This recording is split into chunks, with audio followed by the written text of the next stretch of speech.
place when I was a junior high school student. One morning during summer vacation, after my father went to work, my mother and I decided to visit my maternal grandmother, who lived in a rural area. Since my grandmother's house was located in the countryside, getting there required making a left turn, then driving for 5 minutes through a narrow, one-car-wide, unpaved road. There were rice fields and forest on the sides of the unpaved road. As soon as we arrived, I greeted my grandmother, then went into my youngest uncle's room. I used to like visiting my grandmother's house because my uncle was a huge gaming fan, and his computer was much better than mine at home. So once I confirmed my uncle was at work, I turned on his computer and started playing Doom 3, which used to be the most popular game once upon a time. After playing the game for about an hour or two, my uncle returned from work. Upon his arrival, my grandmother asked him to take her grocery shopping, since my mother, my aunt, and I were visiting her house. So at about 7 p.m., they all drove to town to do some grocery shopping. I was super excited and waved goodbye to them. Since I think it is unnecessary to explain why I was excited, I'll just leave it. After enjoying about 90 minutes of free time, my uncle called. He said he was about to turn left on the road, but one of the front wheels was punctured, and asked me to bring him a new tire which was in the storage shed.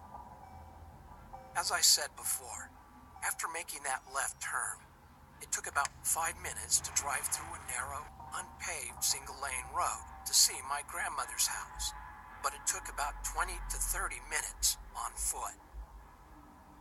Now that I think about it, it was quite scary to walk on that road, especially at night. It had no streetlights and was surrounded by rice fields and forest. It was almost 9 p.m., and that area got quite dark at about 8 because it was in the country. So to be honest, I was really scared, but not wanting anyone to know I was a coward, I decided to go. I grabbed the tire, left the house, and started walking along the unpaved road. I could see my uncle shining his car's headlights toward me. That said, he was still quite far away from me, and the headlights looked like two big yellow dots. Pardon? I was a bit relieved knowing my uncle and family were on the other end of this road, but the night was dark, which deepened my fear. You know, when you walk in the darkness, your eyes adjust, and you start to see unclear shapes. I felt like I could see someone standing in the rice field, and someone sitting down, resting his chin on his hands and looking at me through the bushes. I broke out in a cold sweat and held my legs to keep them from shaking. It felt scarier than being alone on a pitch-dark night, and because of the fear and the delusion I had created, I remember feeling really dizzy. After walking for about 20 minutes, I looked towards my uncle's car and realized I was nearly there. Feeling happier, I rolled the tire faster. I rushed to hand over the tire to him as soon as possible, but saw something in front of me. I wasn't sure what it was because it was still a bit away from me, but it was something dark.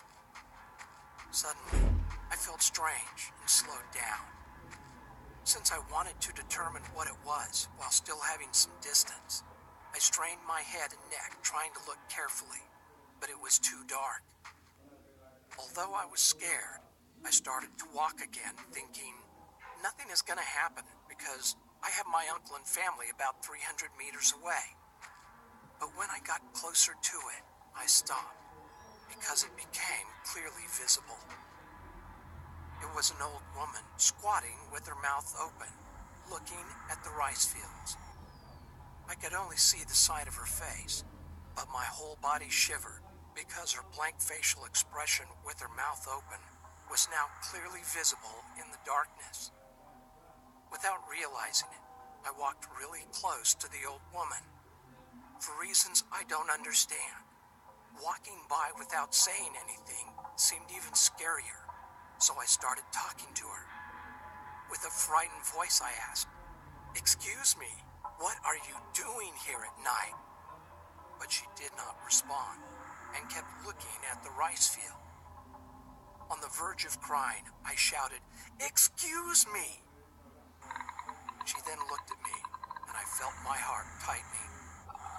Even though it was dark, I could clearly see she had permed white hair, and I could only see the white parts of her eyes. The scariest thing were the huge wrinkles and stains covering her face and her wide open mouth. I felt strange, like I was going crazy while looking at her. I had eye contact, but was looking down while she was looking up at me. After a few moments of eye contact, she turned her body toward me. Oh my gosh, I thought she was sitting down, but realized she had no lower body. She only had a torso and head which was supported from the ground with 2 arms. A flood of thoughts crossed my mind, but I remember thinking, there is Satan right in front of me. I felt like she was going to run into me with her 2 arms if I didn't move, so I grabbed the tire in my arms and sprinted with my eyes closed tightly. Without remembering how long I'd been running, I suddenly felt relieved. It was the next morning, and I was in my grandmother's room.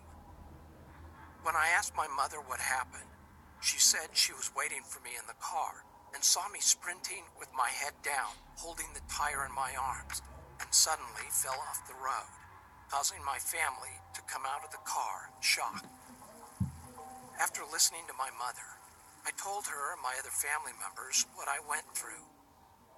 Thinking I had suffered a heat stroke, that evening my grandmother made me chicken soup. My uncle told me to stop playing horror games and wouldn't let me play Doom 3 anymore. From then on, I could only play a Star Wars racing game while staying at my grandmother's house. I still believe it was not a ghost that I saw that day. It was just an illusion caused by my mental weakness.